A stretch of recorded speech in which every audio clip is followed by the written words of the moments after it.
Hoy nos va a presentar Jesús Ramírez el cierre de los foros del Plan Nacional de Desarrollo y qué continúa, cómo estamos incorporando las opiniones, propuestas de la gente, de la ciudadanía para fortalecer el plan. Está con nosotros también Noemí, que ayer se nos hizo tarde y ya no presentamos Mujeres en la Historia, y también Bulmaro para Suave Patria. Entonces vamos a empezar con el Plan Nacional de Desarrollo y luego contestamos preguntas. Adelante, Jesús.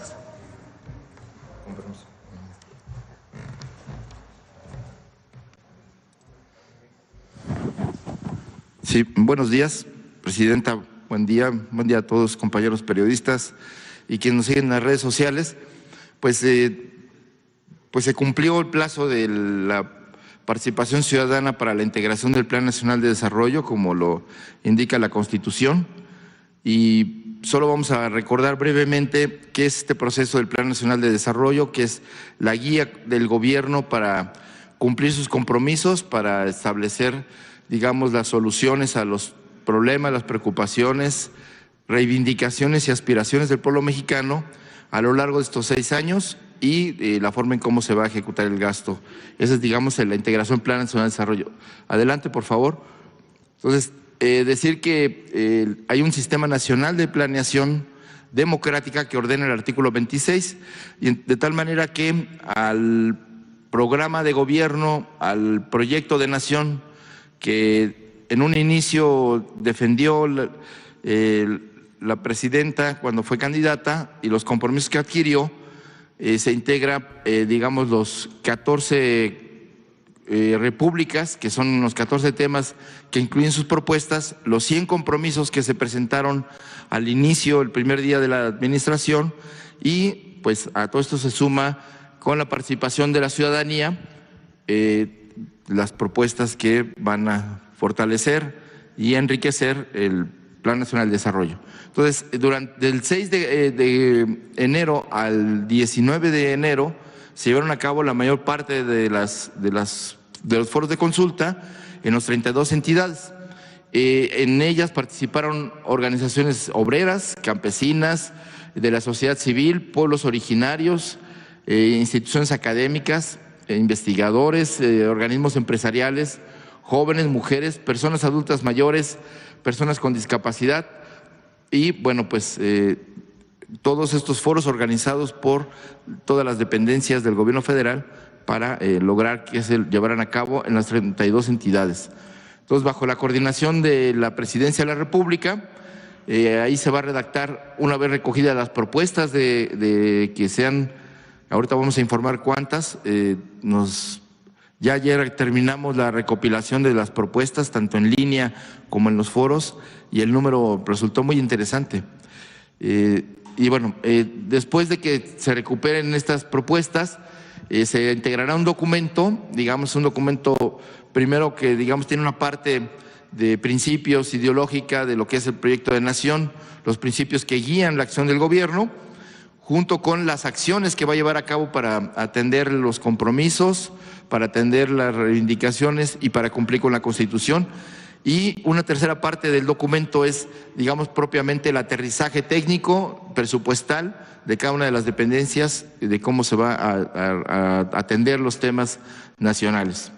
Y que al final, una vez entregado a la Cámara de Diputados, antes de que se cumpla el final del mes de febrero, pues tiene que publicarse en el Diario Oficial de la Federación, y después a través de la Secretaría de Hacienda y la Cámara de Diputados, pues se va a dar seguimiento al cumplimiento de todos los compromisos, metas y todos los programas que considera el Plan Nacional de Desarrollo. Entonces, ahora sí vamos a informar, este es el proceso del Plan Nacional de Desarrollo, y vamos a informar cómo fue este proceso, que fue muy participativo, que tiene novedades y que pues por primera vez mucha gente se sintió pues convocada, invitada y sobre todo pues con mucho ánimo de participación. Decir que la planeación de este país pues tiene antecedentes. El primer Plan Nacional de Desarrollo, por así decirlo, fue el Plan Sexenal del general Lázaro Cárdenas, que es la primera idea de ordenar la acción del gobierno en torno a estos objetivos generales, al cumplimiento de la Constitución y entonces al cumplimiento de las reivindicaciones sociales del pueblo de México que durante la Revolución Mexicana se expresaron. Y entonces este plan pues incluía la reforma agraria, la recuperación de los recursos del subsuelo en manos de la nación, el fortalecimiento de la democracia sindical y del mejoramiento de la vida de los trabajadores y de los campesinos. En fin, todo eso que hizo el general Lázaro Cárdenas lo visualizó y lo estableció en el plan sexenal. Y a partir de ese plan sexenal, cada administración ha hecho y diseñado un plan nacional de desarrollo. Ha tenido diferentes nombres, pero al final se estableció que en la Constitución se le llamara Plan Nacional de Desarrollo. Entonces vamos a ver cómo fue este proceso tan rico. Solo recordar, la otra presentación por favor, solo recordar que por primera vez se está consultando a los pueblos originarios, a los 68 pueblos que tiene este país, que forman parte de su diversidad cultural y que a partir de septiembre se les reconoce derechos plenos de la reforma constitucional que presentó el expresidente Andrés Manuel López Obrador, y que a partir de esa reforma constitucional que reconoce como sujetos de derecho público, pues ya adquieren otro tipo de derechos que ya se reflejan en los planes de gobierno y que el gobierno de la presidenta Claudia Sheinbaum ya incluso estableció un presupuesto especial para el ejercicio desde las comunidades para la atención a los problemas y a los planes que tienen cada una de las comunidades y pueblos indígenas. Entonces, pues se rompió récord de participación, hubo 57 foros, todavía hay 2 más pendientes, un en Oaxaca y que nos pidieron por un proceso de consulta de los pueblos originarios, es el único que queda pendiente. Pero bueno, se hicieron ya 57 foros presenciales en los 32 estados y ya haciendo el recuento de los participantes, fueron 53,000 personas que participaron en este proceso de reflexión, de propuestas, de discusión sobre los temas, los diferentes temas que involucran al país, que involucran a la sociedad y que 22,000 de ellos participaron de manera virtual, o sea, hubo conexión, hubo transmisión directa de todos los foros, todavía en las redes sociales, quien quiera consultar qué se discutió, qué se dijo, cómo fue, incluso cuánta gente participó, ahí está por un lado en la página de Planeando Juntos y en las redes sociales de las diferentes dependencias, ahí quedó establecida la memoria de este proceso de consulta. Entonces, es una cantidad bastante considerable de personas que a lo largo y ancho del país participaron, 53,621 personas. Lo que sigue, por favor. También es inédito el hecho de que se recibieron 10,526 propuestas.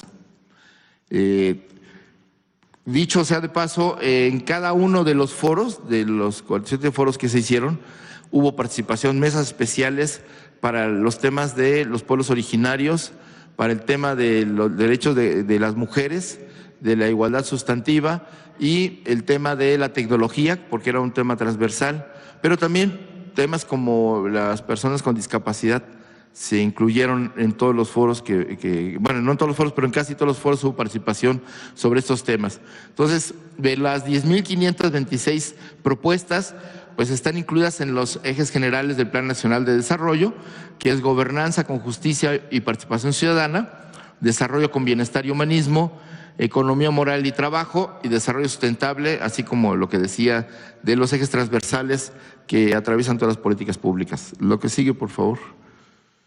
Entonces, aquí, de tal manera que con las propuestas que encajan en este esquema, es como se va a integrar el Plan Nacional de Desarrollo.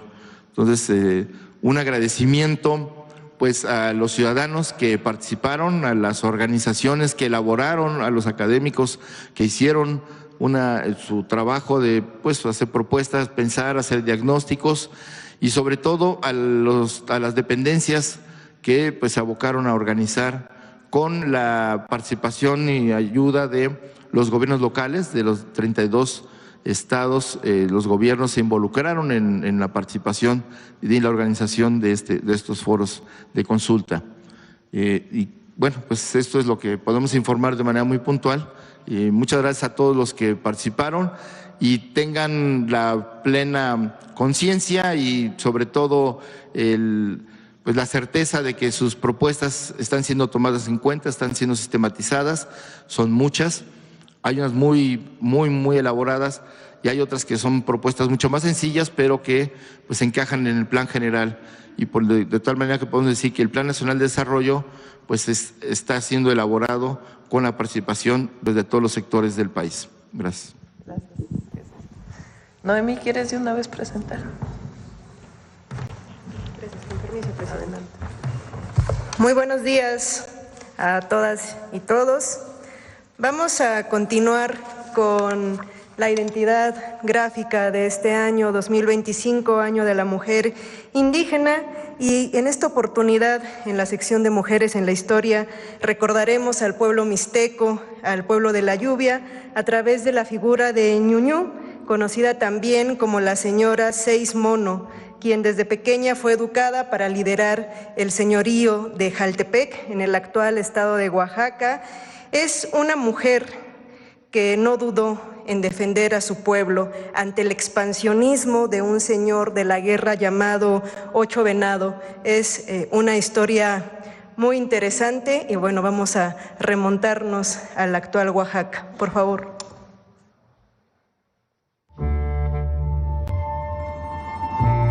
Ñuñú o la señora Seis Mono, así conocida por su fecha de nacimiento, fue una guerrera y gobernanta mixteca del Yujuy Tayú o señorío de Jaltepec, quien vivió del año 1073 al 1101 de nuestra era. Última hija de la señora Nueve Viento y el señor Diez Águila. Sus hermanos fueron sacrificados víctimas de la guerra y ella quedó como única heredera del señorío de Jaltepec. La señora Seis Mono, Quechquemitl de Serpiente, estuvo bajo el cuidado del sacerdote señor Diez Lagartija Hacha de Jade, sabio consejero quien la crió y educó. Ella emprendió un viaje de preparación para su cargo político. Al cumplir 10 años, Ñuñú fue propuesta para mantener una alianza matrimonial con Once Viento Jaguar Sangriento.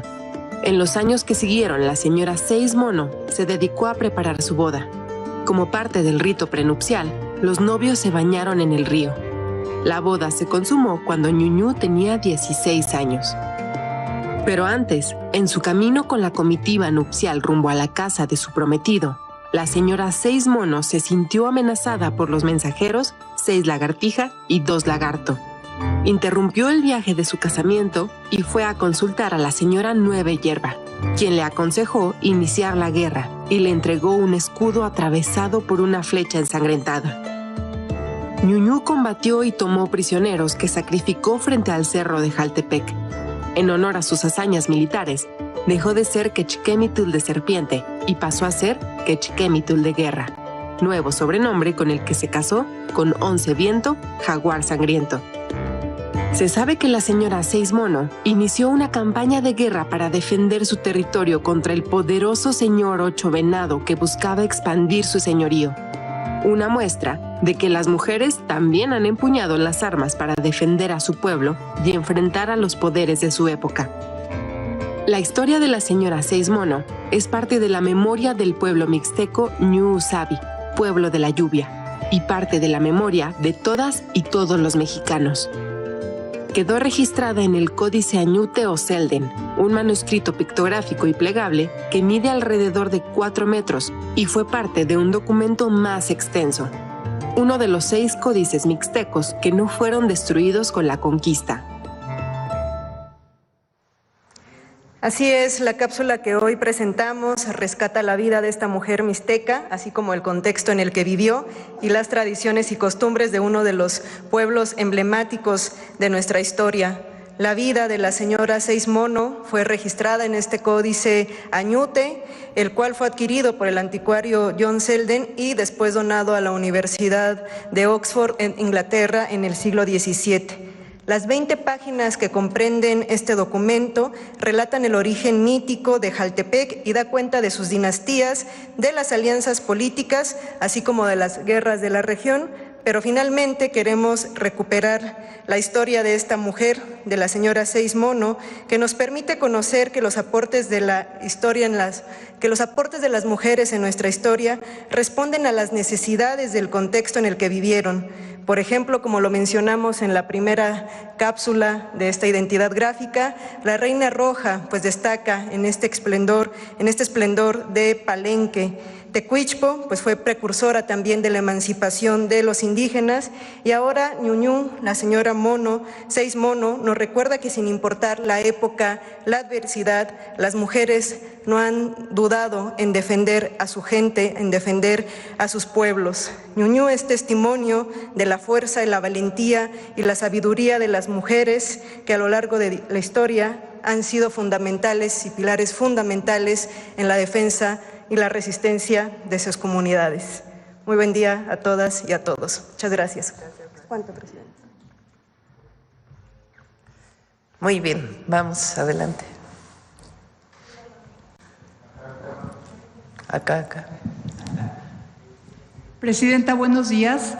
Soy Teremora Guillén, corresponsal de Grupo Intermedia, al que pertenecen el Canal 44 de Ciudad Juárez, Chihuahua, el 33 de Tijuana, Baja California, y el 66 de Mexicali. Tengo dos preguntas. Primero, en casos concretos de Baja California y Chihuahua, en donde Grupo Intermedia tiene canales de televisión y con el propósito de apoyar las acciones del gobierno federal, ¿cuántos albergues se tienen contemplados y cómo se tiene garantizado el abasto de alimentos, de electricidad, agua, y contarán con calefacción ante las inclemencias del tiempo? ¿Y estos albergues qué capacidad van a tener? A ver si me presentan a ver si está la presentación que hizo Rosicela el día que presentaron aquí los centros de atención que le llamamos.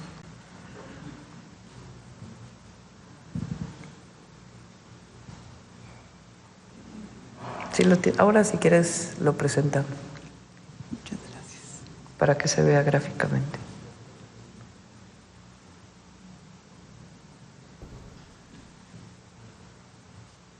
Si quieres vamos con la siguiente y ahora. La siguiente pregunta, la Presidenta, al ser considerados los cárteles como organizaciones terroristas, ¿se entiende que persona u organización vinculado directa o indirectamente con algún cártel está bajo investigación directa, esté donde esté, por parte del gobierno estadounidense? En el pasado se calificó a figuras como Rafa Márquez o el cantante Julián Álvarez en la lista negra del Departamento del Tesoro estadounidense. ¿Qué medidas tomará el gobierno de México ante futuros casos como estos, Presidenta? Todavía no está el decreto que firma el presidente Trump. Establece un periodo para el análisis en caso de que definieran a una organización como terrorista, cuál sería y sus consecuencias de esta definición. Nosotros tenemos un equipo de abogados que está haciendo el análisis por las implicaciones diversas que pudiera tener. ¿Qué estamos haciendo para combatir a estas organizaciones delictivas? Porque el tema aquí no es si estamos,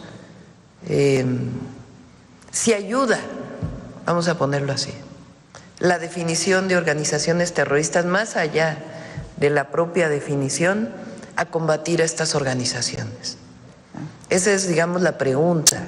¿Y cuáles serían las implicaciones? Porque finalmente, ¿qué es lo que ha manifestado públicamente el presidente Trump? Que no quiere que llegue fentanilo a los Estados Unidos. Pues nosotros no solo no queremos que llegue fentanilo a Estados Unidos, sino no queremos que llegue a ningún lado. O sea, nosotros estamos combatiendo a estos grupos criminales y lo que queremos es la colaboración y la coordinación. Las decisiones unilaterales no ayudan. Lo que ayuda es la colaboración.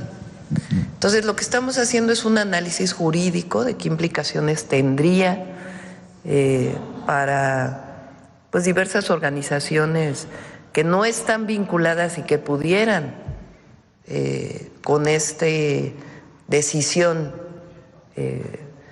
generar un problema económico, digamos, y en todo caso hacerle un planteamiento a Estados Unidos, que es lo que estamos trabajando, de cómo colaborar juntos, cómo coordinarnos para disminuir la violencia en México, evitar el tráfico de armas de Estados Unidos a México y al mismo tiempo, pues evitar que llegue esta droga a los Estados Unidos o a cualquier joven de cualquier lugar del mundo. Entonces, ¿qué estamos haciendo nosotros? La campaña contra el fentanilo, el trabajo del Gabinete de Seguridad, que es muy importante, la incautación histórica que se ha hecho de esta droga y otras drogas, como las metanfetaminas y otras drogas, y el planteamiento es la coordinación, la colaboración en el ámbito del respeto mutuo y el respeto a nuestras soberanías. Y además tenemos un grupo de análisis de abogados que está haciendo estos análisis. Entonces, ¿cuál es el mensaje? Es ¿ayuda o no esta definición a evitar que el fentanilo llegue a cualquier joven de cualquier lugar del mundo? ¿Y ayuda esta definición a combatir a estos grupos criminales o no? Y en eso es en lo que estamos trabajando y en esta comunicación que estamos teniendo con el gobierno de Estados Unidos y que se va a fortalecer una vez que, digamos, se asiente el gobierno de Estados Unidos, que lleva, ¿qué? 4 días, ¿no? 5 días, desde el lunes, y que pues ya habrá los grupos de trabajo de alto nivel conjunto que nos permita colaborar, coordinarnos para la construcción de la paz en nuestro país, evitar la entrada de armas a México, evitar la llegada de fentanilo a cualquier lugar, a cualquier joven, a cualquier persona, y al mismo tiempo pues ir construyendo la seguridad y la paz con justicia. Muchas gracias, Vamos a ver si están los albergues.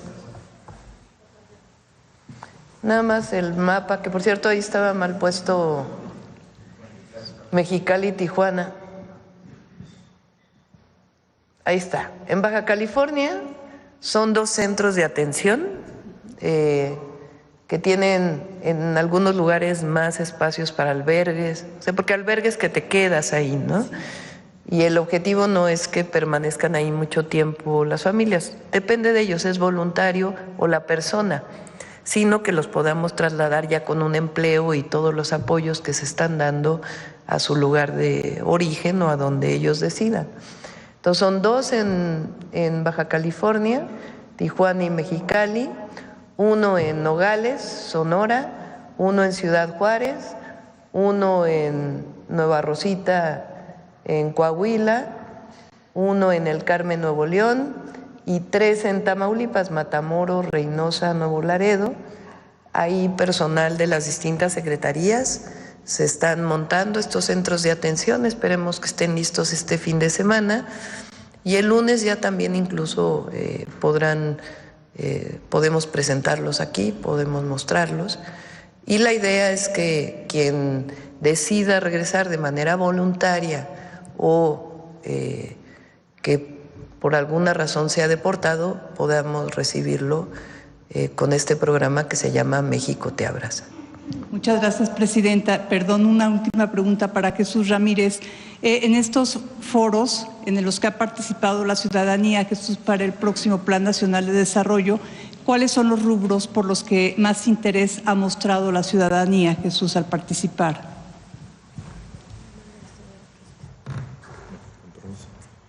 Sí, bueno, hay ya no lo mostré en ahorro de tiempo, pero, por ejemplo, el foro indígena, participaron los 68 pueblos, el foro fueron cerca de 4,000 personas, entre representantes de las comunidades, las autoridades de las comunidades, los consejeros de los pueblos, además de delegaciones de diferentes regiones que acudieron por motu propio y por su pie a participar. Entonces, en el caso de los pueblos indígenas se desbordó porque además en cada uno de los 57 foros hubo una mesa dedicada a los pueblos indígenas para que la perspectiva de cada uno de los temas de energía, de proyectos de infraestructura, en materia de propuestas económicas, en fin, todos los aspectos que aborda el Plan Nacional de Desarrollo, estuviera el punto de vista de los pueblos originarios. Y así, por poner otro ejemplo que también fue muy participativo, por primera vez se consultó a los actores agrarios del campo en materia de propiedad social, ejidos y comunidades agrarias, participaron y hicieron sus propuestas sobre qué tipo de políticas debe seguirse en el campo para fortalecer, para que vivan bien los campesinos, para que quienes nos dan de comer puedan comer bien, para tener una vida digna en el campo y para que como actores sociales de la propiedad social sean reconocidos por ejemplo, los ejidos y las comunidades. En el caso de economía, hubo una alta participación de empresarios, digamos, tanto de organizaciones gremiales empresariales como de sectores importantes de empresarios de alto nivel que tienen empresas importantes en todo el país y como pequeños y medianos empresarios. Entonces, de tal manera que la pluralidad, no podría decir que hay algún tema donde hubo más participación. Creo que los indígenas y campesinos han participado muy fuertemente, pero también los maestros, los trabajadores. Y bueno, quizá un elemento novedoso también son los jóvenes, porque hubo más de 10 foros de jóvenes en todo el país y la participación fue muy alta. Es lo que podía comentar. Muchas gracias, Jesús.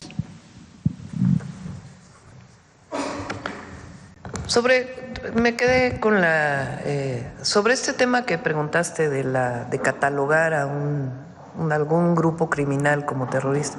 Nosotros consideramos que no ayuda, sino que lo que ayuda sería la colaboración y la coordinación conjunta. Y nosotros tenemos una estrategia integral.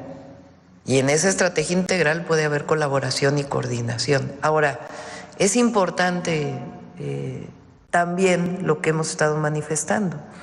El asunto del consumo del fentanilo no solo es un asunto de grupos criminales, es un asunto también de salud pública y de atención a la causa.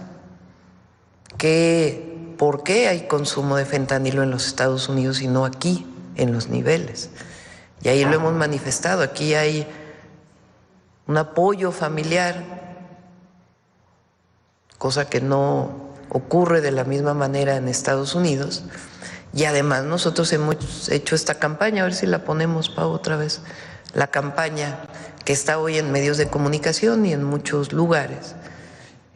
Y lo que queremos pues es la construcción de la paz, evitar el tráfico de armas de Estados Unidos a México y que el fentanilo no llegue a ningún lugar, ni en México, ni en Estados Unidos, ni en ningún lugar del mundo. Gracias. Gracias. A ver si ponemos la...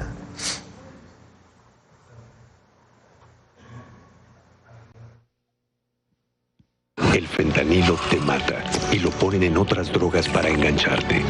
Te destruye los músculos y el cuerpo, causa paranoia y pensamientos suicidas. Provoca paros respiratorios y ataques cardíacos. Mata tus neuronas y el cerebro. Aléjate de las drogas. Elige ser feliz. Si necesitas ayuda, llama a la línea de la vida, 800-911-2000. Gobierno de México. Adelante.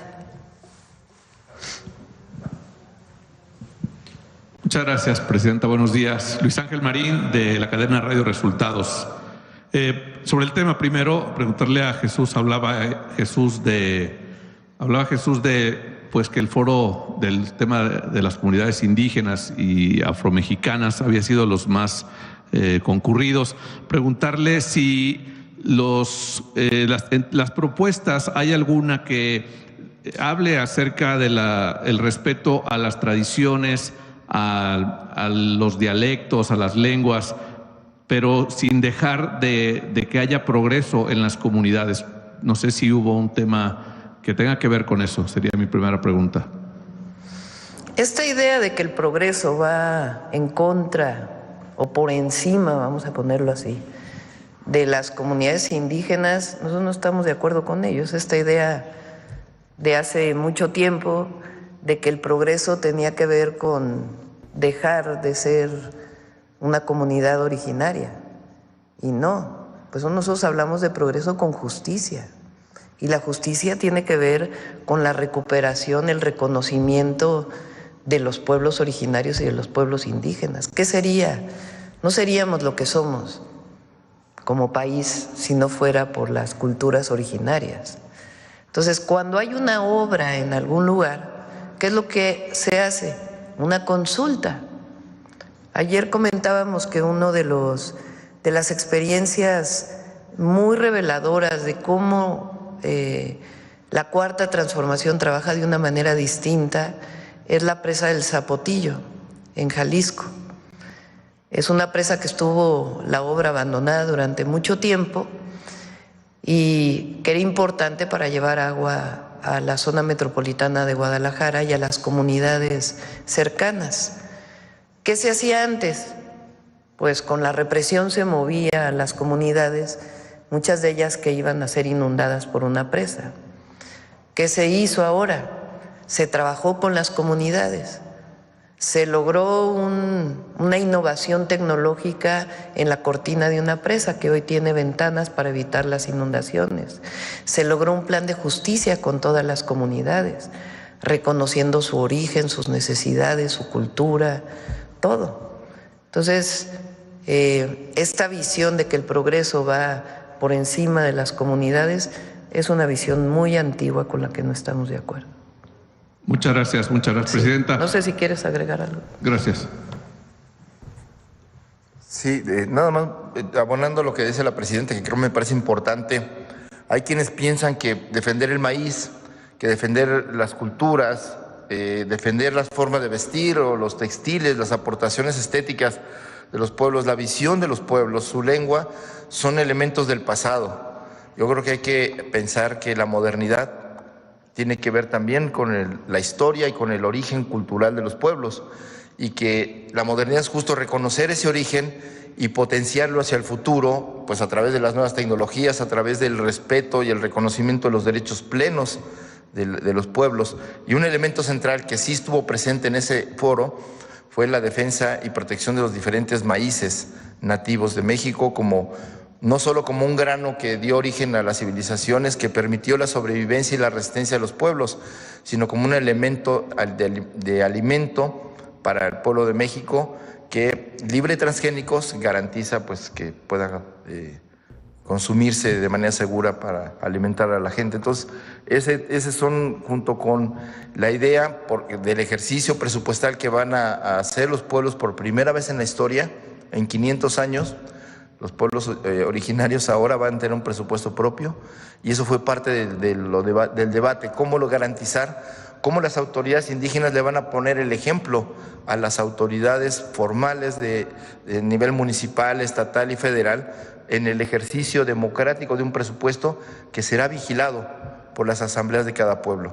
Entonces, había un debate de que la obligación moral, el ejemplo que tenían que poner los pueblos que iban a por primera vez recibir este presupuesto, pues era un elemento central de la ética de los pueblos frente al resto de la sociedad, para demostrar que no son un signo de atraso, sino por el contrario, son un elemento que le aporta y enriquece a la sociedad mexicana, y que con la visión del mundo y su arraigo a la tierra, pues permiten también una visión de futuro para la nación. Gracias. Gracias, sí, muy importante siempre respetar la esencia de nuestras culturas de la par del progreso. Presidente, en otro tema, la Cámara de Diputados está hablando de reajustar el presupuesto 2025 por el tema de la llegada de migrantes. ¿Ya se ha hablado en qué rubro sería el ajuste? No es necesario. Está contemplado en presupuestos para alguna emergencia. O sea, hay una partida presupuestal para alguna emergencia. y entre ello puede ser la consideración de centros de atención, de albergues, entonces no es necesaria ninguna modificación. ¿Se quedará tal cual el presupuesto 2020? Sí. Muy bien.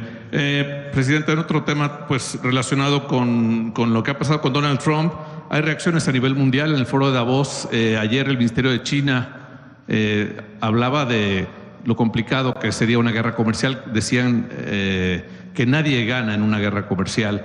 Y el día de ayer, la directora general de la OMC, Ngozi Okonjo, hablaba también de esto, que es complicado, que una guerra comercial tendría consecuencias catastróficas para el crecimiento mundial.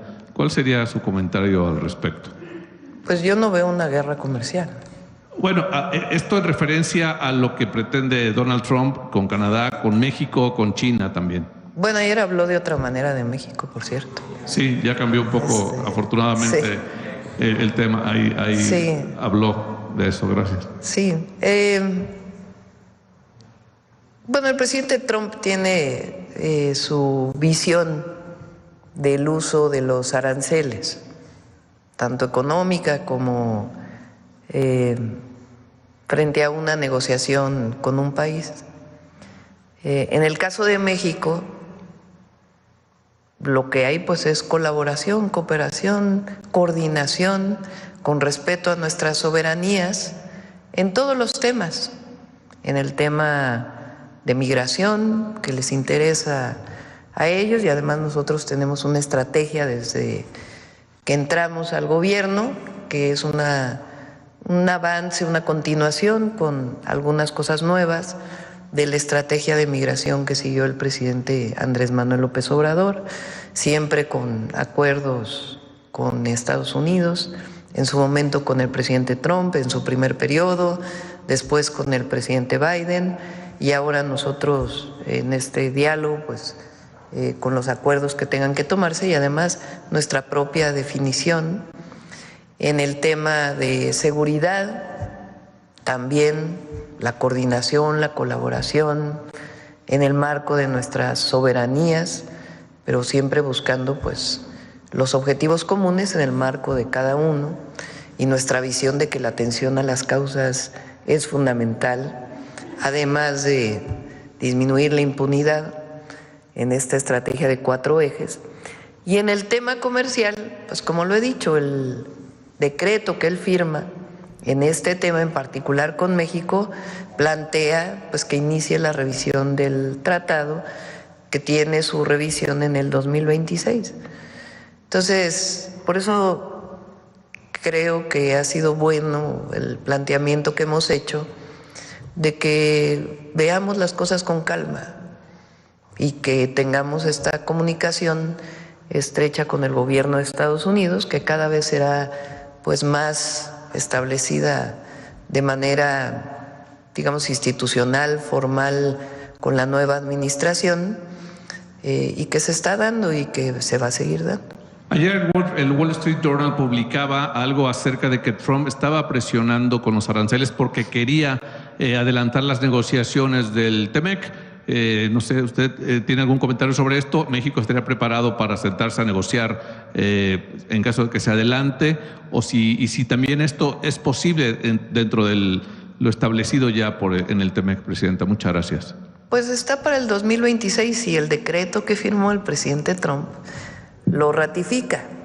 Entonces, en el momento en que se establezca la relación entre el secretario de Economía y el secretario de Comercio de los Estados Unidos para poder iniciar pláticas, pues en ese momento iniciaremos pláticas. Pero la opinión que dio el presidente Trump en Davos sobre México, pues habla de la relación comercial que hay entre México y Estados Unidos, que es muy importante. Y el propio tratado. Acá. Hola, buenos días, Presidenta. José Leveña, de Publimetro. Ayer no sé si pudo ver que Elon Musk reposteó un mensaje en el que se vincula a Carlos Slim con el narco. Parece que últimamente todo lo que tiene que ver con México está vinculado con el narco, y el sufijo narco es narcopresidente, narcopresidenta, narcoempresario.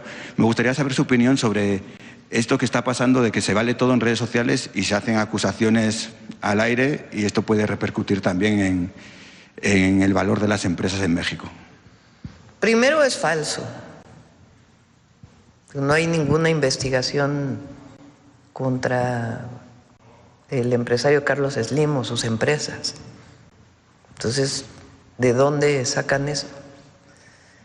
Segundo, México es un país grandioso y no vamos a permitir que se le etiquete, que se asocie a México con el tema del narcotráfico,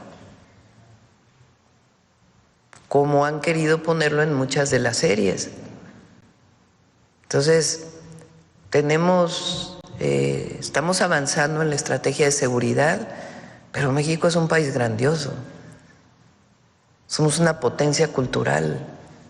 Nuestras familias son solidarias, nuestros pueblos son originarios y solidarios.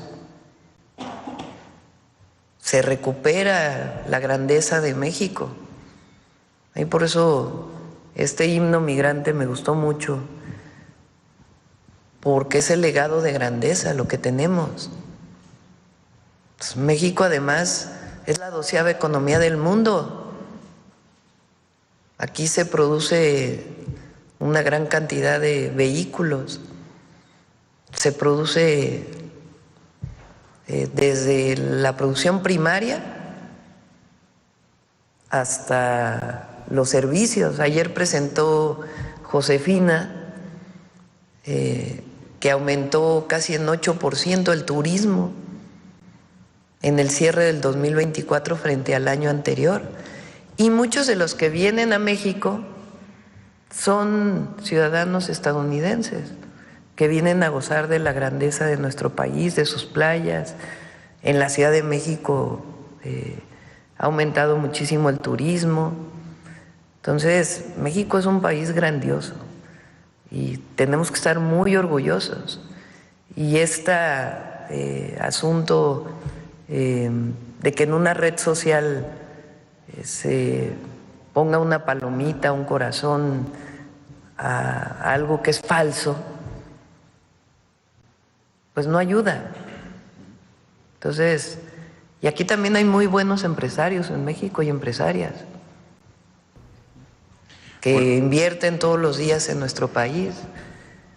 Entonces, no estamos de acuerdo con eso.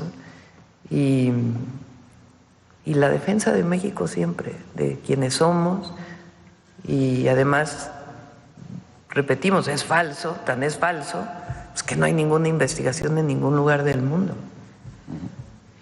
Por otro lado, en el tema también de las persecuciones, como usted ha comentado que en Nuevo León hay problemas con la Fiscalía, últimamente se está haciendo una persecución política a Alejandra Morales, que se presentó como candidata al municipio de San Nicolás de los Garza por Movimiento Ciudadano. Hoy se la trata de vincular a proceso y se trató de aplicarle prisión preventiva y solo no se le ha aplicado por el hecho de estar embarazada. Me gustaría saber su opinión sobre el uso de las fiscalías en temas políticos. Se la acusa por violencia política. Las fiscalías tienen que hacer investigaciones con base a pruebas, con base a las carpetas, a las pruebas que tienen para construir sus carpetas de investigación. Entonces, el uso político no debe ser, pero no conozco este caso, la verdad. No podría yo determinar, tendría que determinar la Fiscalía. La declaración por la que se le acusa es que le dijo a Liliana Olivares del PAN: definitivamente es vergonzoso que mujeres como ella estén en cargos de poder para no poder, porque realmente no puede tomar ni siquiera una decisión.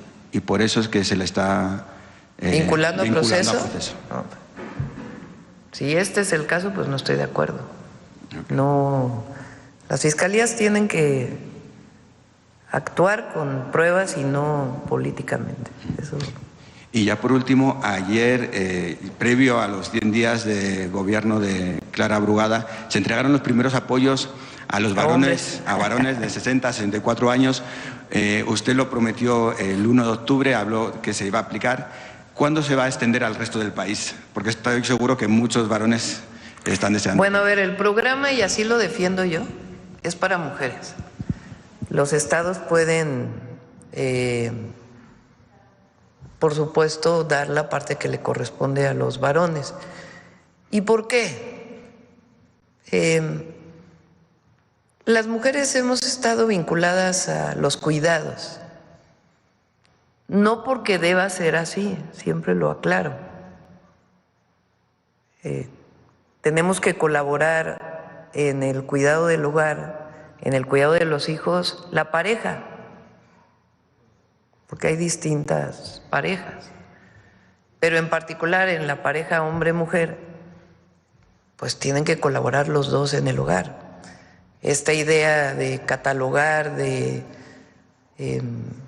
orientar a que las mujeres somos las que tenemos que lavar los trastes, trapear, llevar a los hijos a la escuela, cuidarlos, es esta idea del pasado de que la mujer era la que se quedaba en el hogar y el hombre salía a trabajar. Todos tenemos que colaborar en el trabajo de los cuidados, pero las mujeres hemos sido las que estamos vinculadas a los cuidados. Entonces, lo digo así siempre en las asambleas desde la campaña y lo pregunto al auditorio en las asambleas, ¿quiénes somos las que nos dedicamos al cuidado de los hijos?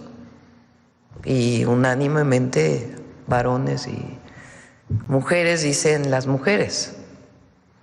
¿Quiénes somos las que principalmente estamos cuidando del hogar?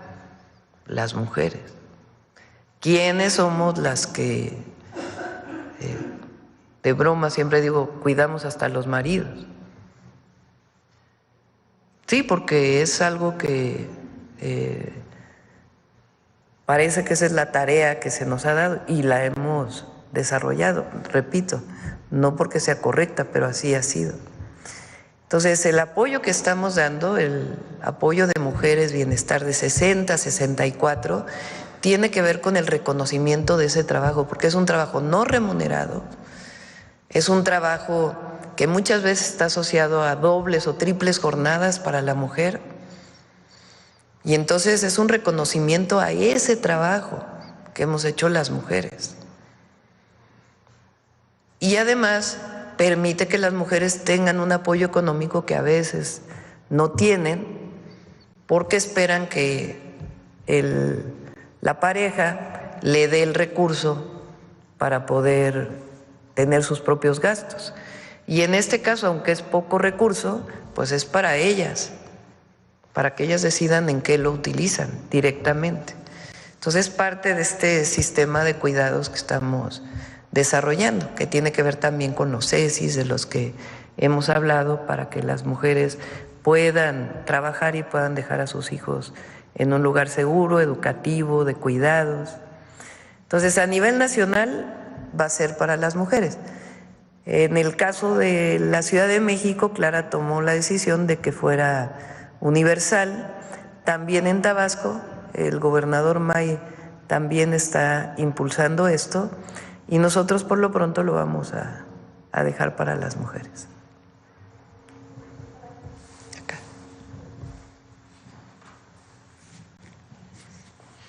Muy buenos días, doctora Janet Galindo, de Grupo Transmedia La Chispa. Primeramente, quisiera saber, en cuanto a este Plan Nacional de Desarrollo, en torno a la participación de los jóvenes, ¿qué porcentaje aproximadamente fue la participación de los jóvenes? Y también los foros que se llevaron a cabo en cuanto a las escuelas, tengo entendido que también estuvieron participando padres de familia. ¿Cuáles han sido las mayores demandas por estas personas, jóvenes y padres? Gracias. Bueno, fue muy fuerte y muy alta la participación de jóvenes, tanto de zonas rurales como de las ciudades. Y bueno, pues las demandas van desde la educación, mejorar el proceso de educación.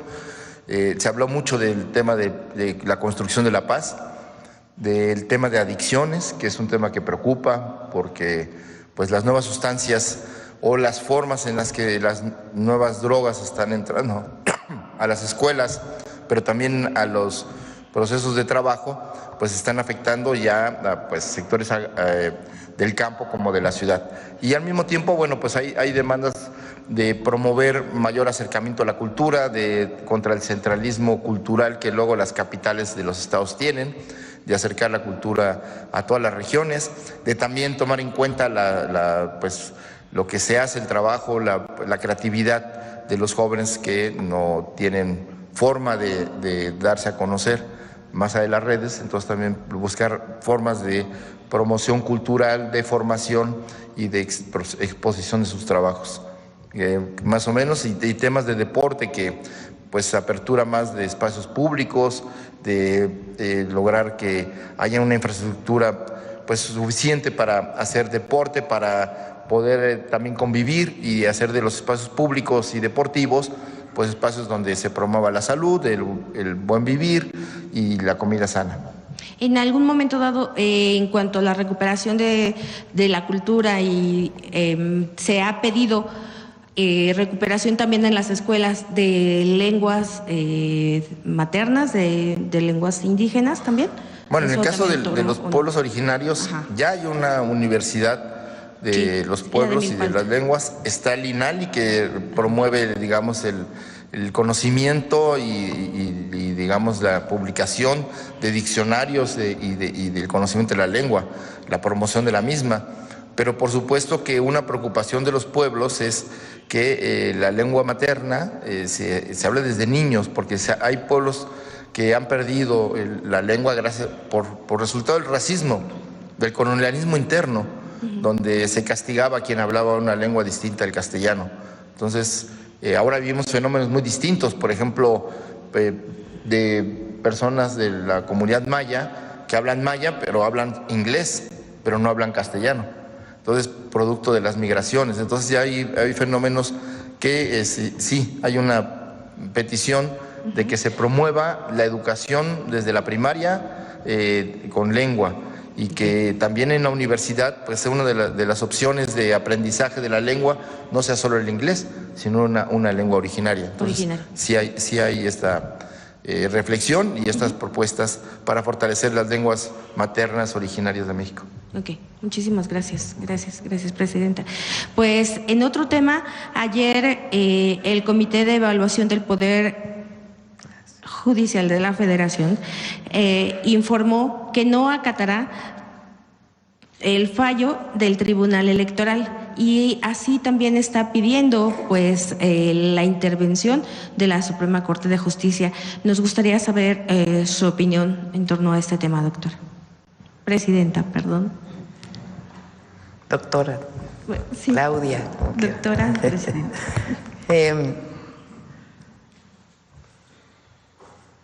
Se empeña el Poder Judicial o algunos ministros y ministras de la Corte en que no salga la elección. Nada más que ellos ya se van en agosto. Ahora, ¿qué pienso? Que hay que resguardar los derechos de quienes se inscribieron. Digamos, ya el Tribunal Electoral definirá qué procede en el caso de esta negativa. A nosotros nos parece realmente absurdo, porque ¿por qué abren esa es la pregunta? Abren la convocatoria, nombran a su comité, ponen reglas, porque los amparos pues supuestamente ya venían, ¿no? Y a la mitad del proceso lo cierran. Hay que preguntarse por qué, a quién afectan. Pues a las personas que se inscribieron con el Poder Judicial.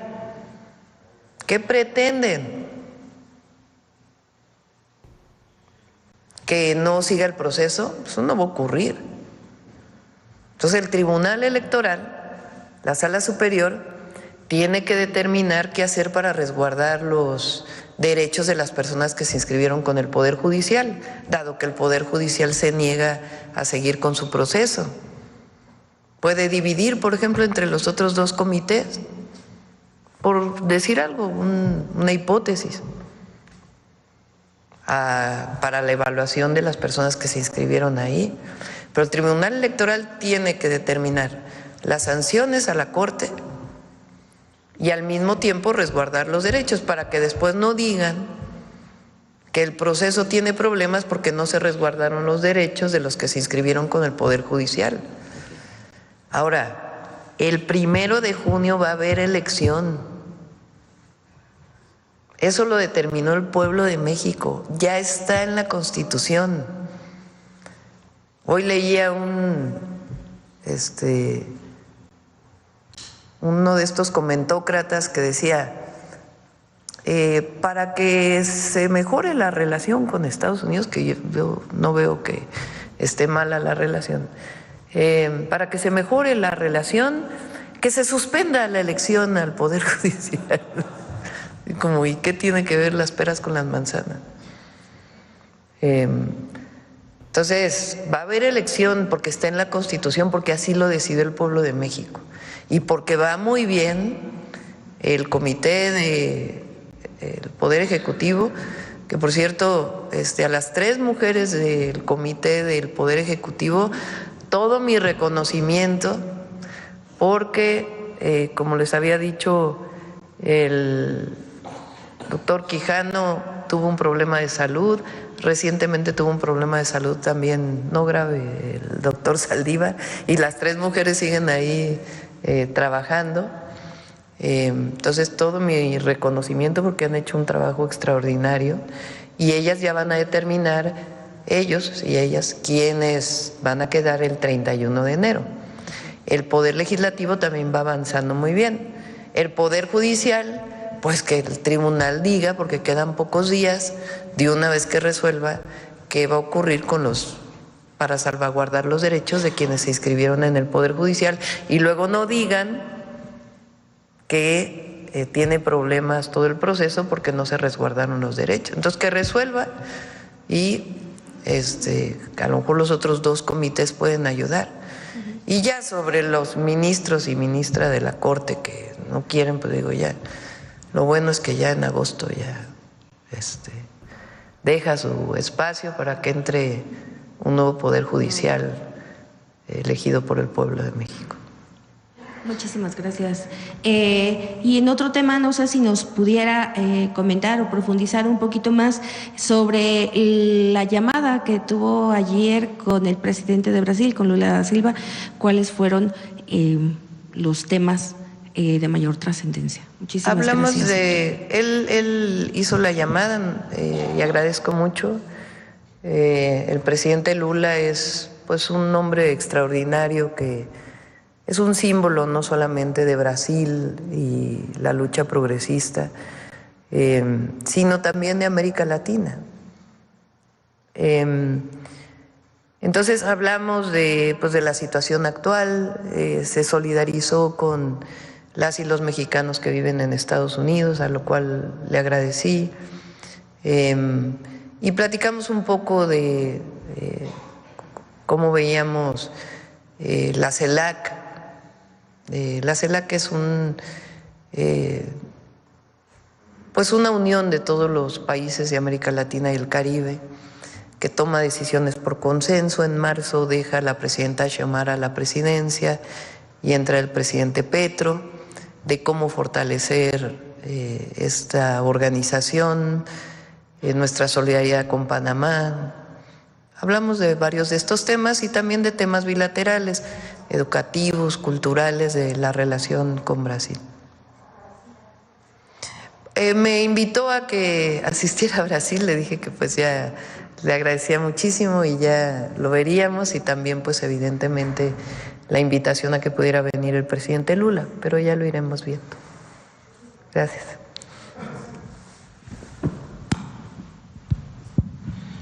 Presidenta, muy buenos días. Ramón Flores del Centinela Informan de Human Hoy de Inglaterra y funcionarios que la acompañan. Retomando el tema del compañero de la Fiscalía de Nuevo León, existe en el estado de Nuevo León una tremenda crisis de seguridad jurídica que se ha ido agudizando a medida que las fuerzas políticas predominantes siguen tratando de tener mayoría en el Congreso local para conservar el control de la Fiscalía General de Justicia y el Tribunal Superior de Justicia, y con ello impedirle al Poder Ejecutivo que pueda gobernar. Ambas instituciones de procuración de justicia están controladas de manera mafiosa por los partidos de oposición en aquella entidad, por el PRI y por el PAN. Hasta nuestra redacción llegan constantemente denuncias de violaciones a los derechos humanos de los neoleonenses perpetradas por los funcionarios de la Fiscalía, quienes en contubernio con los jueces penales siembran el terror de las personas que tienen la desgracia de acudir a dichas instancias. Como botón de muestra le traigo en esta ocasión el caso de una conocida empresa familiar con más de 70 años de servicio, la cual está siendo afectada por el actuar faccioso de la Fiscalía General de Justicia en complicidad con el Poder Judicial de dicho estado. Esto debido a que es del dominio público que estas instituciones son controladas por personajes políticos y funcionarios desde cuyos espacios de poder están alineados al priista Adrián de la Garza Santos, actual presidente municipal de la ciudad de Monterrey, capital del estado, quien aspira a ser el siguiente gobernador.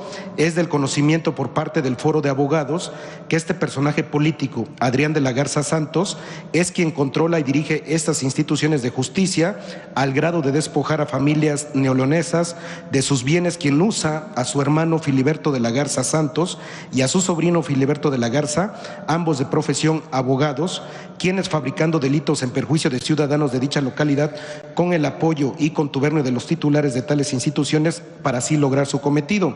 Tenemos documentado, ahorita le voy a pasar todos los documentos a Paulina, que un asunto de carácter mercantil suscitado entre dos hermanos que disputan derechos societarios de la empresa, Adrián de la Garza, el presidente municipal, así como su hermano y sobrino, contra todo derecho, lo convirtieron en un asunto penal, acusando a uno de los hermanos de cometer el supuesto delito de despojo de la empresa familiar, siendo que dicho hermano es dueño del 50% de la empresa.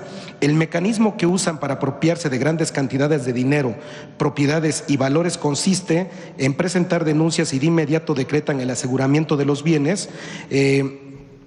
Quienes, se los conceden son los jueces penales, Presidenta. El caso que le acabo de presentar es conocido ya por la gente de Nuevo León, porque además en esa trama se encuentra involucrado un licenciado de nombre Jorge Alejandro Treviño Garza, personaje conocido en el medio porque ha defraudado a varios empresarios. Señora Presidenta, la gente de Nuevo León le agradece que haya retomado la reforma que propuso el presidente Andrés Manuel López Obrador en materia judicial y están felices de que el primer domingo de junio van a votar a los jueces para que impartan justicia al pueblo, y también esperan ansiosos que pronto se pueda reformar a las fiscalías para que el pueblo las elija, porque fíjese usted, Presidenta, que Nuevo León al fiscal interino lo nombró exactamente Adrián de la Garza, y creemos que con la elección de fiscales vamos a avanzar mucho mejor en la procuración de justicia.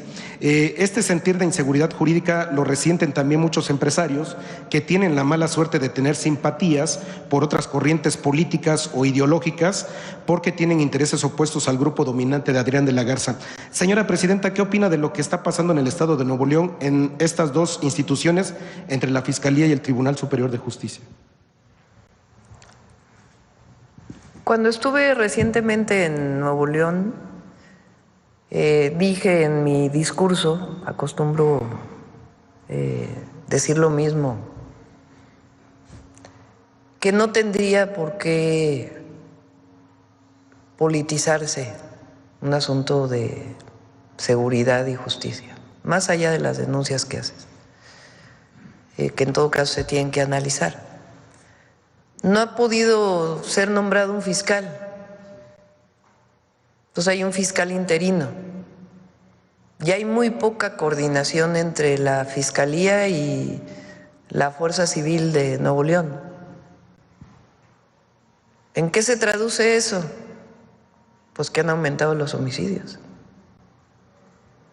¿Y qué le interesa al pueblo de Nuevo León? Pues la seguridad y la justicia.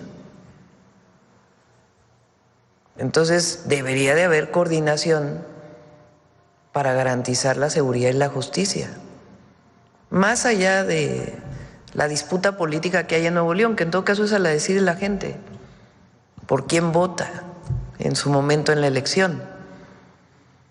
Pero el fiscal interino que esté ahora, si es que no hay acuerdo ahí entre las fuerzas políticas para nombrar un fiscal o una fiscal, pues tienen que dedicarse a su tarea de hacer carpetas de investigación para garantizar la paz y la seguridad. Y tiene que coordinarse, aunque no esté de acuerdo y sea de otro partido político, con el Ejecutivo para garantizar la paz y la seguridad en Nuevo León. Y ahí la coordinación con el Gabinete de Seguridad siempre está. Pero esta disputa de que entre estas fuerzas políticas, pues que lo dejen para el día de la elección, y si son servidores públicos, que se pongan a hacer su trabajo, todos. Presidenta, sobre este mismo tema, estas personas que están siendo afectadas por la Fiscalía y el Tribunal Superior de Justicia podrían ser apoyadas por su secretaria de Gobernación y su Consejería Jurídica para que ya no sufran más injusticias. Sí, Presidenta, que se acerquen a Atención Ciudadana. Ok, ahorita le paso también los datos sí. a Paulina. Presidenta, también sobre otro tema, nosotros estuvimos en Washington, el compañero y un servidor, estuvimos cubriendo la toma de protesta de Donald Trump y del presidente Donald Trump, y muchos colectivos se nos acercaron y, si usted me lo permite, le mandan una carta porque dice así: Presidenta Claudia Sheinbaum Pardo, Presidenta de los Estados Unidos Mexicanos, estimadísima doctora Sheinbaum, los mexicanos en Estados Unidos nos dirigimos a usted con el más profundo respeto y consideración como ciudadanos mexicanos, preocupados por la situación de nuestros compatriotas. El DGT demanda la revisión de su anterior revisión que él demandó renegociar durante el sexenio del presidente López Obrador, siendo el mismo quien supervisó y aprobó el lenguaje final. Hoy de nuevo demanda ¿qué, perdón? Sobre el TEMEC. Es lo que están, sí. Lo que pasa es que no lo traducí, perdón. Y entonces dicen que la relación comercial entre México y Estados Unidos ha sido históricamente significativa. México es hoy el socio comercial número 1 de Estados Unidos desde la fundación de Hoy los mexicanos en Estados Unidos contribuimos con aproximadamente $4 trillones anualmente al Producto Interno Bruto estadounidense, de un total de 35 trillones anuales.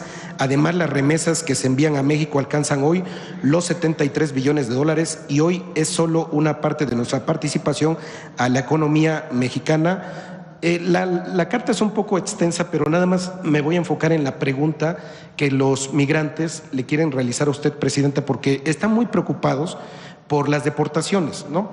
Pero ellos dicen que los dos países, y con el respeto que usted me merece a su investidura, lo voy a plantear como ellos me lo dijeron, que los dos países están muy ingratos con las personas, que Estados Unidos se beneficia de ellos con su mano de obra y México se beneficia con las remesas, pero que cuando ellos los expulsan o los deportan de Estados Unidos, no los dejan acceder a sus cuentas bancarias, no los dejan acceder a sus bienes muebles que ya tienen allá, y literal los tiran a México sin un solo centavo, con una mano delante y otra atrás, como ellos me lo dijeron.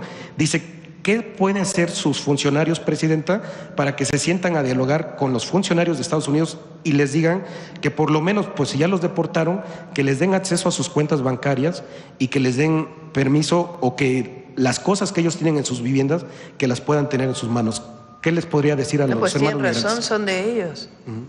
Entonces, es parte del trabajo que se hace, y además por eso los abogados y todo el fortalecimiento de los abogados en los consulados, para que desde allá se pueda hacer todo el proceso jurídico para, en un caso así, pues que puedan recuperar lo que es de ellos, que es producto de su trabajo. Y por eso el reconocimiento que hacemos de las y los migrantes, de las y los mexicanos que están en Estados Unidos. Nunca había habido este reconocimiento que hacemos, y estamos ahí para protegerlos, para ayudarles, y en caso de una situación así, jurídicamente, para apoyarlos, para ayudarles, y también la reivindicación del trabajo que hacen. Ayer, pues lo que presentó la compañera María Teresa de esta organización, que hace esta valoración de lo que significa los latinos y particularmente los mexicanos en Estados Unidos. Entonces, ahí estamos para estar con ellos y también, porque ayer vi en la red que decían un mexicano en Estados Unidos que la presidenta no se preocupe mucho por nosotros, sino que se preocupe por el pueblo de México, los que viven en México. Pues nos ocupamos de los dos, no es preocupación, es ocupación. La responsabilidad de la presidenta es proteger a los mexicanos en cualquier lugar del mundo donde se encuentren, en nuestro país y en otros lugares, y particularmente en Estados Unidos. Y es con la Cuarta Transformación que hacemos un reconocimiento de las migrantes y los migrantes en Estados Unidos, lo que le dan a México y lo que le dan a Estados Unidos. Eso no había existido nunca. Fíjense, a ver, ¿por qué no pones lo de las deportaciones con los presidentes? Con Bill Clinton, ¿quién estuvo con Bill Clinton? ¿Qué presidente estuvo con Clinton mexicano? Cedillo. Cedillo. Fíjense, a ver si ponen la gráfica.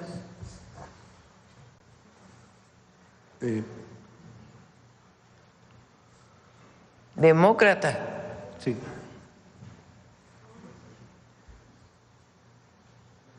Más allá de... Pero estamos hablando de deportaciones de mexicanos a México. Oiga, presidente. También hay que decirlo, van, y ayer lo dijo María Teresa, ahora van muchísimo menos mexicanos a Estados Unidos de lo que iban antes, gracias a la Cuarta Transformación y a la fortaleza económica de México. Pero miren, vale mucho la pena.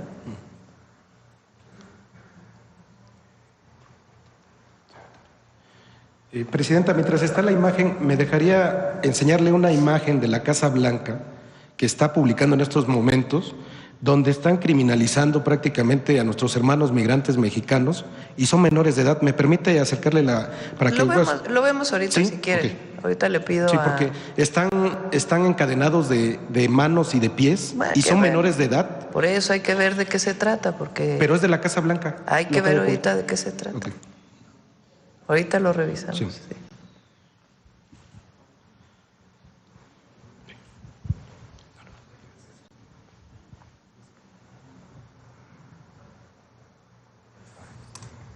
No.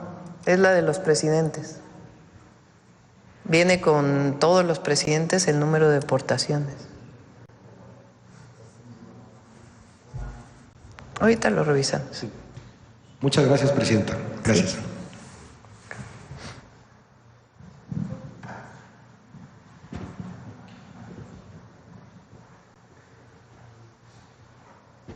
Ahí está, mira. Miren Bill Clinton, el número de deportaciones de mexicanos. Por año, 1 millón en el 2000.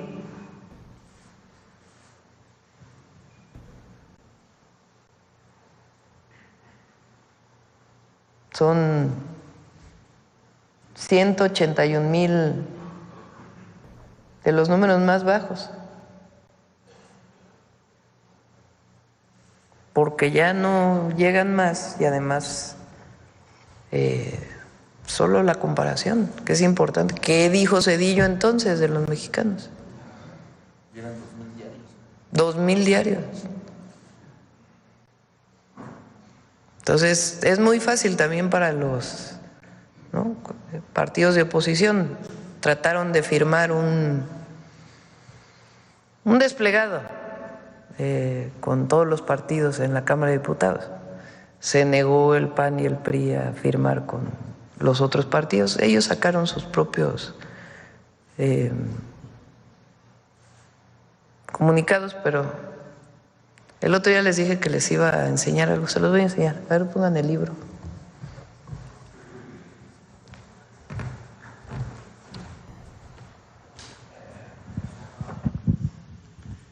Miren, este es nada más para que, esto es histórico, no sé si conocen este libro de Labastida, Francisco Labastida Ochoa, La duda sistemática, autobiografía política.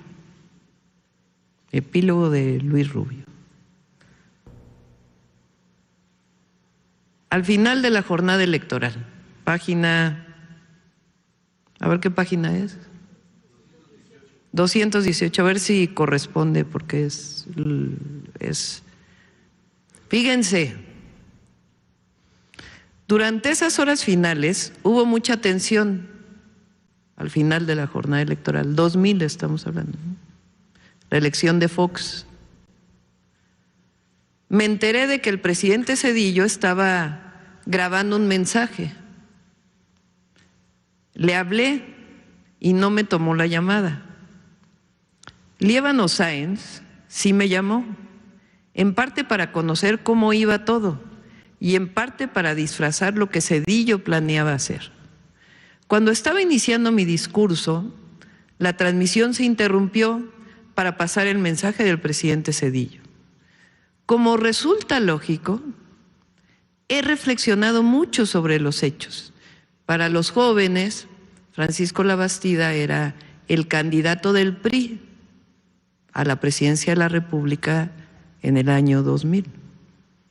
Y como todos sabemos, ganó Fox esa elección.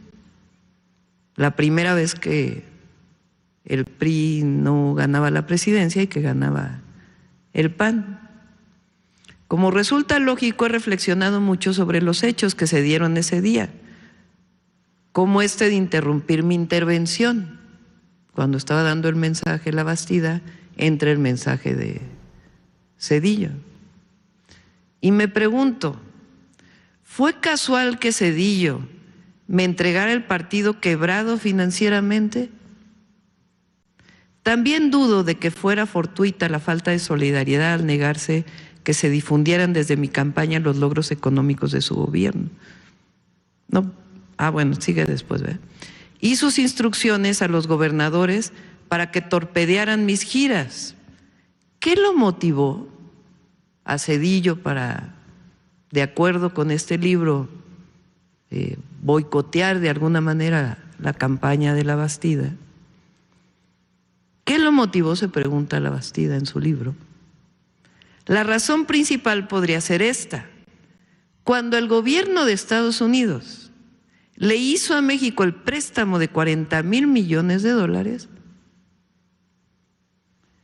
para afrontar la crisis desatada por el error de diciembre, entre comillas, la crisis económica del 94, negociación que el presidente Zedillo gestionó personalmente. Se le demandó el compromiso, o sea, de parte de Estados Unidos, para prestar los $40,000 millones, dicho por Labastida,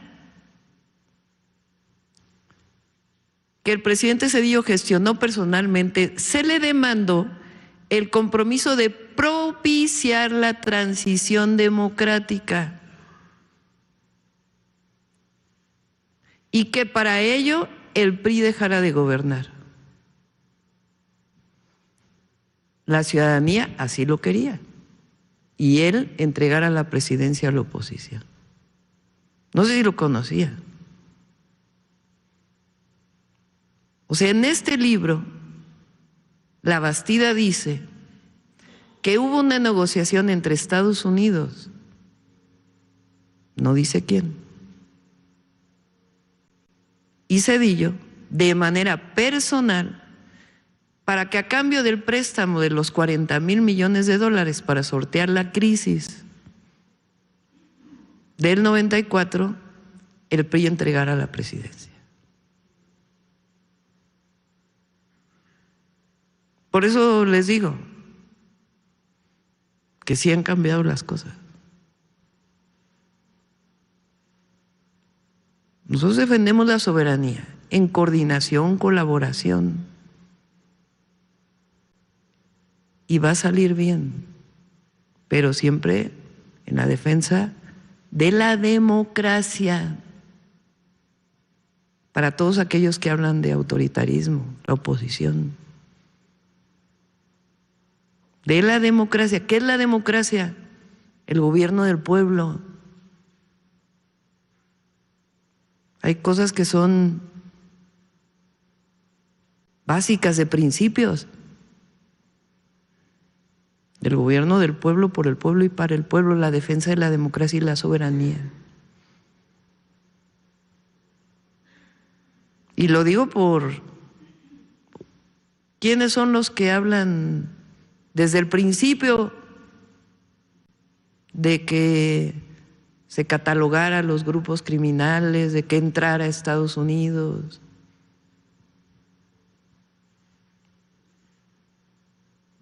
¿Y quiénes son los que negociaron? Dicho por la Bastida, ¿eh? También lo dijo Madrazo.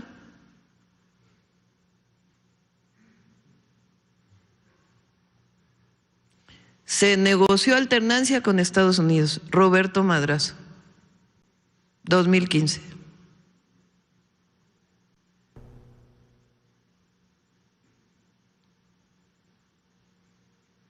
Ahí se las dejo para el fin de semana, para que la analicen. Lo platicamos el lunes, nuevamente, porque esto es historia, ¿eh? Esto es cómo se establece la relación con un país y otro, y a quién se representa. Gracias, Presidenta. Marco Antonio Olvera, del periódico digital Hidalgo News y del canal de YouTube México News World. El tema obviamente es sobre pues, todas las andanzas y declaraciones que ha hecho el presidente Donald Trump. Yo le quiero preguntar sobre el tema de las armerías. En Estados Unidos hay 64.747 tiendas de armas. Estados Unidos son los proveedores de las armas a los grupos delincuenciales en México, y ellos, por supuesto, son los responsables del terrorismo que se genera en México, pues cuando estuvo Calderón, porque fue un gran promotor de una guerra sangrienta en nuestro territorio. ¿Cuál es el trabajo de su gobierno, que sé que está en ese tema, para el tema de las garitas, el tema del ejército, el tema de la marina? ¿Cuál es la corresponsabilidad de ellos? Porque al país, pues obviamente las armas no llegan volando, llegan a través del mar, de los mares, a través de las garitas y por supuesto también en los aeropuertos. Presidenta, ¿cuál va a ser su trabajo, digamos, más fuerte en ese sentido para que no se permita la entrada de esas armas al país? Esa es la colaboración y la coordinación de la que hablamos con el gobierno de Estados Unidos sobre diversos temas y en particular. Pausa y regresamos. Continuamos con más información en 11 Noticias desde Palacio Nacional. Que reconoce que en efecto las armas incautadas a grupos criminales en México vienen de Estados Unidos. Y eso es lo que se ha estado insistiendo también desde el gobierno del presidente López Obrador. La demanda que hizo en su momento el canciller Marcelo Ebrard y secretario de Economía, muy importante, a las armerías y a las productoras de armas. Entonces, es relevante pues en la relación México-Estados Unidos y el trabajo conjunto que se tiene que hacer para la construcción de la paz, siempre en el marco, repito, de nuestras soberanías.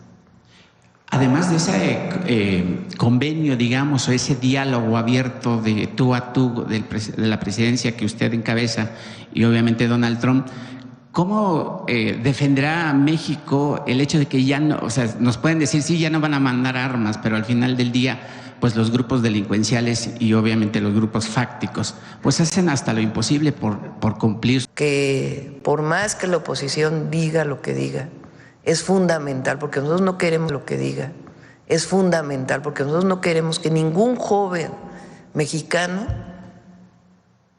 se acerque a un grupo delictivo, como pensando que es una opción de vida cuando es una opción de muerte. ¿Y cómo se hace eso? Que tengan acceso a los derechos, a sus derechos, el derecho al empleo, el derecho a la escuela, el derecho a vivir plenamente, y para eso son los programas de bienestar y para eso Estamos ampliando el número de preparatorias, el número de universidades, para esos jóvenes construyendo el futuro, para eso el trabajo que estamos haciendo territorial ahora, para que haya presencia del gobierno federal, estatales, cuando hay coordinación en distintos lugares del país, atender a las causas, pero también fortalecer a la Guardia Nacional y también avanzar en la cero impunidad, como fortaleciendo la inteligencia y la investigación y la coordinación con la Fiscalía para hacer carpetas de investigación que lleven a detenciones en el marco de la ley. Y también la coordinación integral y un poder judicial que esté para servir al pueblo y para servir a la construcción de la paz y la seguridad. Entonces, una estrategia integral. Y en esta estrategia hay colaboración, toda la vida ha habido. Con el presidente López Obrador también había coordinación de alto nivel, con respeto a nuestras soberanías, con el gobierno de Estados Unidos. Y es todos los días estar trabajando en ello. Y la economía también. La economía de México hoy amaneció mejor todavía el peso. 20.20 centavos. Entonces es de todos los días, todo el gabinete nominales. Porque para ser elegido, elegida, pues hay que trabajar en territorio, hay que ganarse el voto de la ciudadanía. ¿Qué plantea Gerardo? Que tiene que haber representación de las minorías, Por ejemplo, en el Senado, ¿cómo se conforma el Senado de la República? Se conforma con los 2 representantes populares que ganan la elección, por el partido que gana la elección, y la primera minoría. O sea, si saliste en segundo lugar como senador o senadora, son 2 personas las que aparecen en la lista, ¿no? El primer lugar y el segundo lugar. Entonces, ahora el INE exige que sea mujer, hombre, o sea, que haya paridad, que no en todos lados siempre aparezca el hombre arriba o la mujer, sino que haya paridad. Pero, por ejemplo, aquí en la Ciudad de México estuvo Ernestina Godoy y Omar García Harfuch. Entonces Omar aparecía en primer lugar, Ernestina en segundo, porque hubo un acuerdo ahí en Morena de que quien había participado en la elección pudiera participar de senador. Ahora los 2 trabajan conmigo, afortunadamente, y fueron sus suplentes quienes tomaron el lugar. Pero así aparecía 2. Entonces, ¿quién gana la elección en la Ciudad de México para senador? Morena. Entonces entran ellos 2 de senadores. Pero también entró la primera senadora de la oposición que ganó en segundo lugar. Cintia, que también, por cierto, está con el Movimiento de Transformación. Así en todos los estados. Entran los 2 primeros y luego la primera minoría. Ahí hay una representación de la minoría, de quien quedó en segundo lugar, como también ocurre, por ejemplo, en los casos de las presidencias municipales que entran por planilla y hay un porcentaje para cada partido. Entonces, Gerardo, ¿qué plantea? Que haya representación de las minorías. Habría que preguntarle a él si lo que defiende es la lista o la representación de las minorías. Entonces, lo que está, aparte en el Senado hay una lista. Entonces hay los 2 que ganan, la primera minoría, y las listas de plurinominales. En el caso de la Cámara de Diputados, son 300 diputados y diputadas elegidos directamente por el pueblo, quienes ganan su distrito, y luego hay listas de plurinominales por circunscripción que depende, está establecido en la ley de procedimientos e instituciones electorales, quiénes son los que entran de la lista por circunscripción. Entonces, lo que yo planteo es que esas listas desaparezcan y que en todo caso se encuentre un esquema de representación de las minorías similar, por ejemplo, a la del Senado. Igual, por ejemplo, en la Ciudad de México, en el Congreso de la Ciudad de México entran algunos que quedaron en segundo lugar, pero que se vayan a elección, que se vayan a recorrer las calles, que se vayan a recorrer los poblados, los ejidos. La respuesta del gobierno del Reino Unido al diario británico. Pues es el nombre internacional y por eso digo hay que remitirnos a los decretos, porque el decreto que hace el presidente Trump es para nombrarle a su plataforma continental, pero es a la plataforma continental de Estados Unidos que él pide que se llame Golfo de América, no a todo el Golfo. Entonces también pues hay que poner todo en su justo término. Ya nos vamos a cerrar con Suave Patria y ahí les dejamos el libro ahí de La Bastida para que lo platiquen, lo comenten, lo discutan, lo debatan. ¿Qué pasó en el año 2000 en México? La famosa transición. Sí, adelante. Con su permiso, Presidenta. Tindegno, desde Palacio Nacional. Les acabo de saludar en mazateco, una de las lenguas más habladas aquí en nuestro país. El pueblo de México es reconocido por su fraternalismo. ¿Esto qué quiere decir? Por ejemplo, aquellos que cuidan a las niñas y a los niños, a los adultos mayores, a las personas que están enfermas en cualquiera de las familias. También aquellos que se solidarizan con las catástrofes en desastres naturales. Hoy, viernes, en nuestra Suave Patria, queremos hacer un homenaje al fraternalismo. Si me lo permite, Presidenta, veamos la siguiente cápsula. La operación se llama Rescate California.